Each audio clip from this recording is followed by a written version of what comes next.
Okay, well, good morning. Welcome to the Business Design Centre, and I'd just like to thank Retail Focus and VMD for hosting us this morning.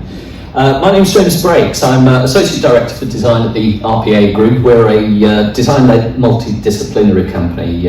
We've been working predominantly in retail for the last 35 years or so. So I can see that you're all adequately caffeinated and settled in, so nothing too demanding to start off with, but can I just ask, how many of you are currently in the middle of a really good novel or audiobook? Come to that? Definitely, yes. And how many of you have got a novel that you keep going back to time after time? It could be a guilty pleasure or something like that, because it is powerful, isn't it? That it's that compelling and comforting. Come down to the front. It's compelling and comforting that something so simple that we can retain and can engage us for so long into our lives. It enriches us as individuals, and this is what I'd like to cover this morning, is looking at the power of storytelling in retail and how it's fundamentally changing in the volatile world that we're living in today, and also what we might see in the future. So essentially, what is storytelling? Well, if you excuse the comic geekery here, I think this really explains fundamentally what the human-to-human storytelling tradition is in its most basic form. And it applies absolutely to retail storytelling as well. So a story is the narration of a series of events deliberately arranged for telling. And I think the bit we need to focus on here is the events deliberately arranged. So this suggests an engagement and a control in the process of generating a narrative. The engagement part is absolutely key, though. The thought of truly connecting with your audience or your customer, bringing joy and life into these events and these experiences, and actually making a lasting impression is what we'd all aspire to, whether the experience is face-to-face or whether it's online. Frequently, however, it's the control part of this process that dominates brand storytelling in the years up to the end of the 20th century. So how did this come about, and what was so hard to, why was it so hard to get away from? Well, for as long as people have existed and traded in an expanding economy, storytelling has existed. Now, storytelling should include the narrative that coherently binds everything together. So that's including brand development, marketing, interior design, visual merchandising, packaging, so on and so on. These are the deliberately arranged events, remember. And the art of storytelling is to use emotion to generate commonality and empathy in the customer and create a cycle of feedback. The main issue right from the start was that early storytelling was based on a one-way narrative, verbally, in print, even TV advertising. The narrative only flows one way, and it flows in one direction, which is outwards. We'd like to think that, with the reach of printed media and TV advertising sort of later on, that it becomes more sophisticated, when in fact the emphasis was only really about being bigger, better, stronger, faster than your closest rival. Everything was rooted in difference, in separation, and in uniqueness. The narratives were unilateral, and they were frequently brazen as well in their claims. Here we have the benefits of feeding sugar-based drinks to newborns. I'm assured that this is actually the original. There's a lot of fake versions of this on the internet, but this is an actual 7-Up advert from the 50s. So you've got to bear in mind the customer was a passive receiver of this, maybe even a captive in some respects. There was no commonality of knowledge, there was no way of checking provenance or quality of the claims being made. And it was our visual sense that was the only one being stimulated. Lasting engagement was non-existent. So narrative carpet bombing was the replacement for that. So we're all aware of the big brand sort of tit-for-tat war of words and images that lasted throughout that 50 years, but essentially it mounted to the same approach. The narratives was quickly disposed of as the products were. And this storytelling prevailed in its basic form right up until the 90s, 1990s. But happily there were notable exceptions, even as early as 1962. Now, this was Hertz Rent-A-Car. Very typical storytelling of the time, the best way on earth to get around. But take a look at this one. This is something you might have seen before. Now, this was Avis's response to Hertz, who dominated at the time. Can you read it at all? There's just a couple of elements out of that. Avis is only number 2 in Rent-A-Car, so why go with us? We try harder. And then further down you see them talking about we try harder. So obviously the thing we try hardest for is just to be nice. Starting out with a new car and a pleasant smile to know where you can get a good pastrami sandwich. Why? Because we can't afford to take you for granted. They're actually talking about not taking you for granted here. They're giving you a pleasant smile, being nice. They're actually listening to what you want, not telling you what they think you want. It really is quite a different approach. So Robert Townsend, who was the CEO of Avis, was talking to us like we were real humans, appealing to real human emotions, using empathy to generate their incredibly unique story. But even better, Townsend, who was the CEO himself, reminded us that Avis was a brand run by humans and reminds us that they had feelings too. So this was a unique narrative that took things to a different level completely. It was a level where it was okay to admit your failings. You could be self-deprecating and still worthy of consideration. And it was okay to have dreams and aspirations for the future. All human in approach. So interestingly, Avis still tops Hertz by revenues recently as 2021. But you can really see the power and endurance of something like this.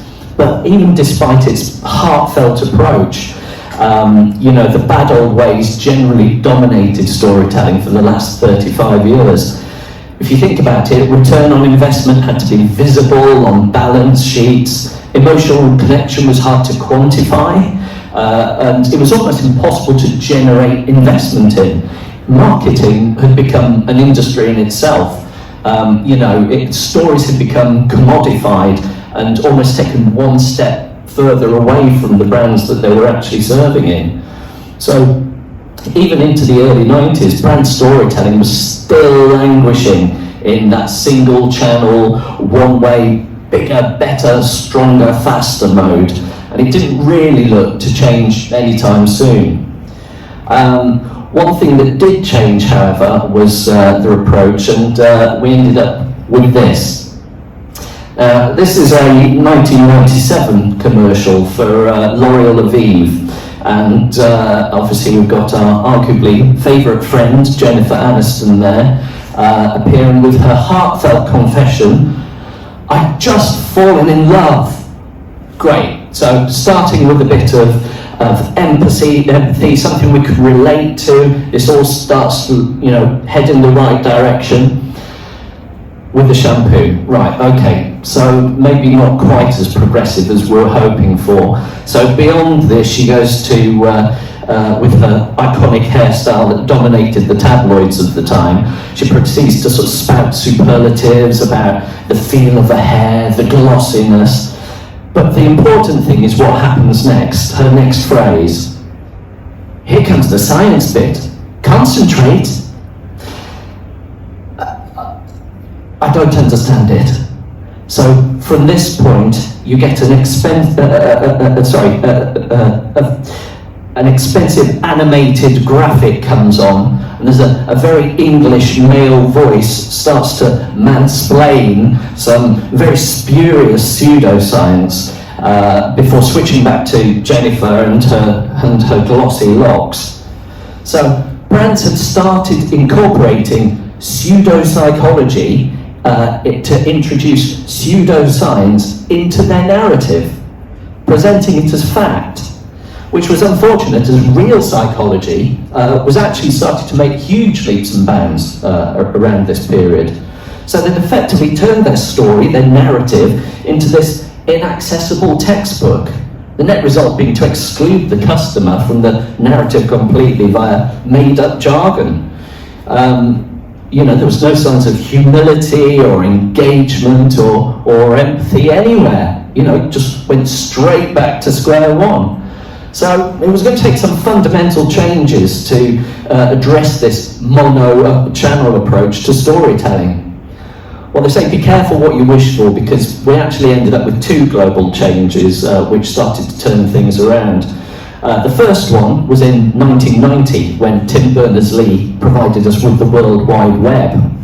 So it's beautiful, isn't it? A beautiful vision of accessibility. Well, can I just remind you, that's actually what the internet used to look like in the 90s. So not quite, but most importantly, what it actually did was it closed that feedback loop that allowed for channels to communicate and allowed for interaction that we'd never previously ever dreamed of. So brands were dazzled by the enormous potential of global reach. All of a sudden we had the potential for omni-channel retailing, the use of big data, but it all came at a cost. World Wide Web empowered customers. It gave everyone with access a voice to share their opinion and make their demands as well. This fourth wall had been permanently broken, and it revealed the one-way storytelling for the really limited medium it had actually become. So new customer expectation had completely reset storytelling. What had happened is that within that, we had become protagonists. So the definition of protagonist is an advocate or a champion of a particular cause or idea. And with that changing dynamic for the first time, we've become integral characters in that brand storytelling that could affect the whole development.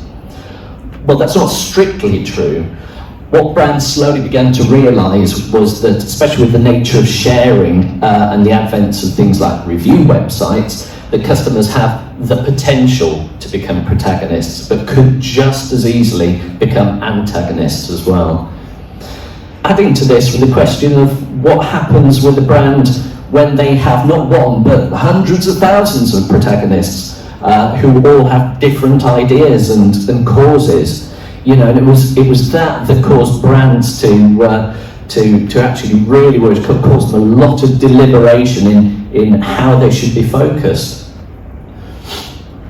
So with technology, customers now generated and curated their own individual stories, their own personal brands, which they shared on social media.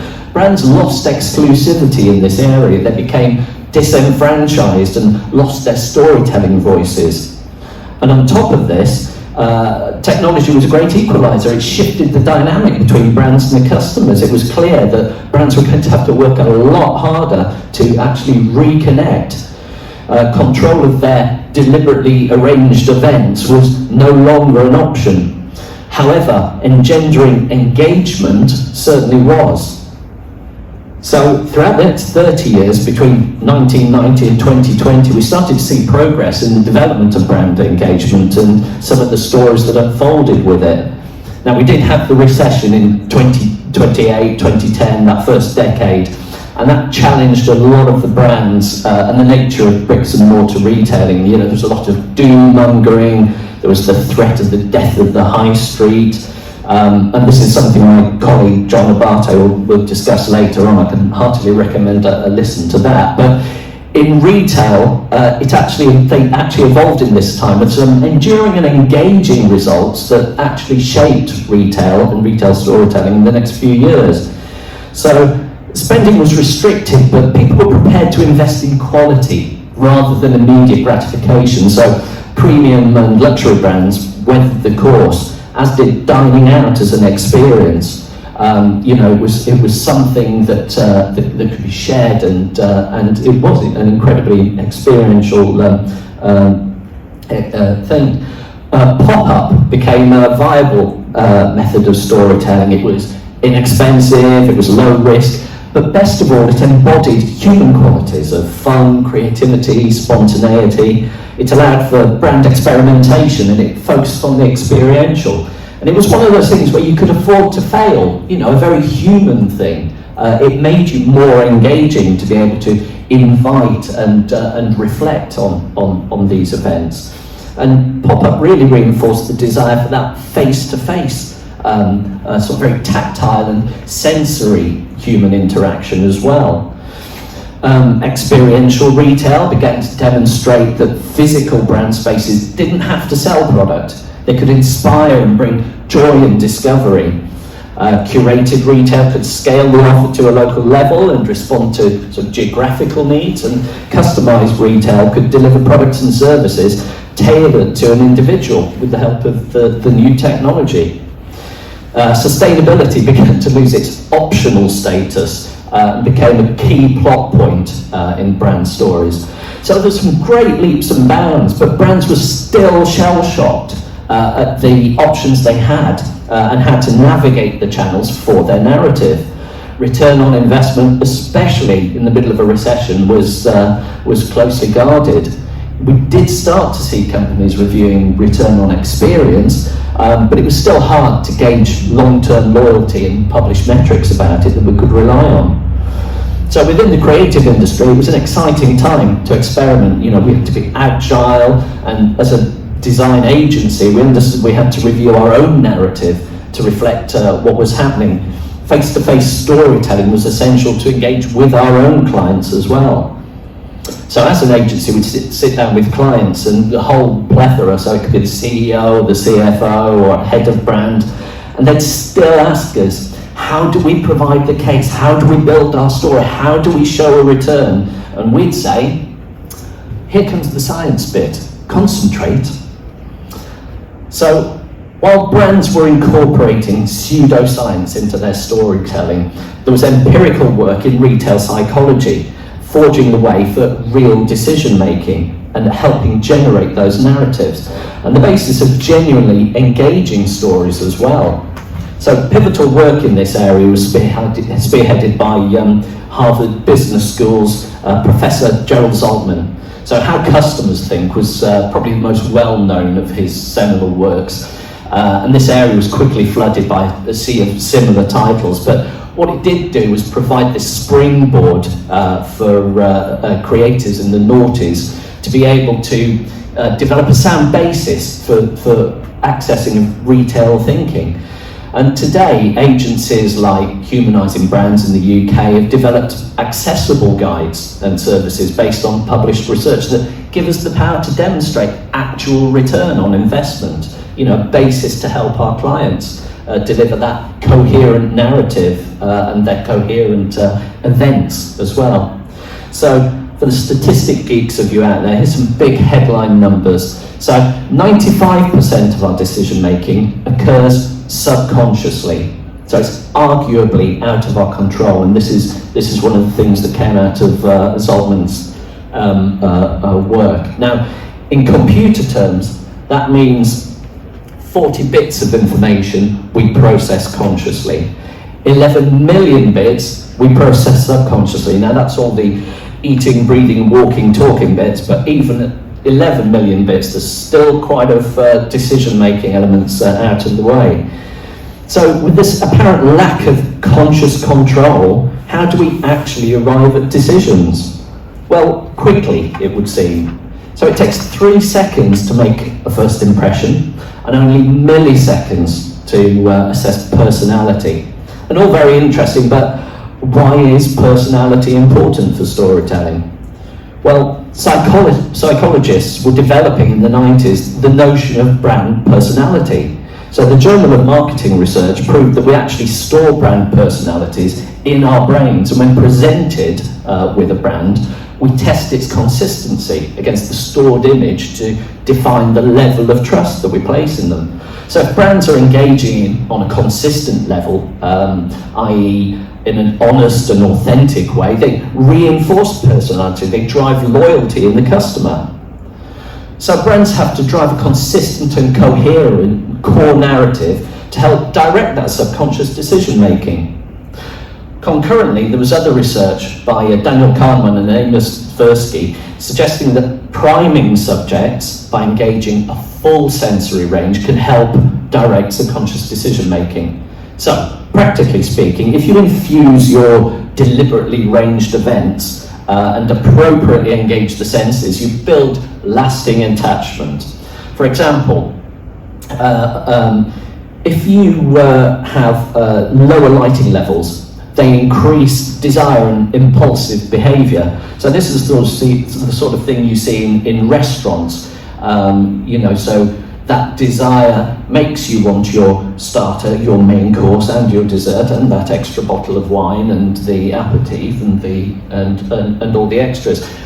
Interestingly, Hollister used to do the same thing in their environments, where all of a sudden you had this environment that was actually quite sexy. It was very dark, it was very dim in there, and also increased that impulsivity.